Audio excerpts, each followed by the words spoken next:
Last week nga ay isinagawa sa aming paaralan ang blessing at turnover ceremony ng aming bagong building sa senior high school kasama ang aming punong gurong apat, mga head teachers, si father at syempre ang ina ng aming bayan na si Ate Gigi. Dalawang palapag ito at yung second floor ay meron 3 classroom. Nakakatuwang pagmasda na kahit paano ay meron na padagdag na classroom sa senior high school kasi naman napakadami talaga naming estudyante pero napakalimitado na aming classroom kaya meron kaming shifting. Ang grade 11 pumapasok sila ng 6 a.m. hanggang alas 12 ng tanghali samantalang ang grade 12 naman ay mula alas 12 ng tanghali hanggang alas 6 ng gabi. So ganun ang aming pasok sa senior high school. Pero dahil meron ng bagong building, whole day na ba?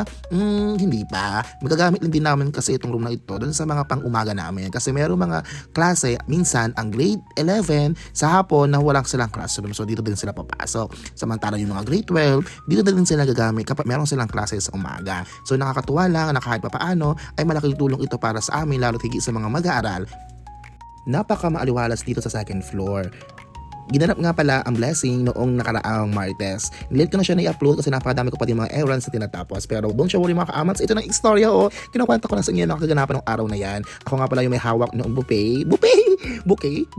Basta ako may hawak ng bulaklak. Ayan, tapos sumasama lang kami kay Father habang binibless na yung bawat classroom.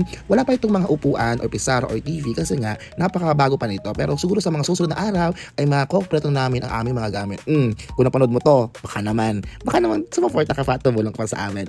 Muli ako ito si Eds at hanggang dito na lamang ang aking It's Storya.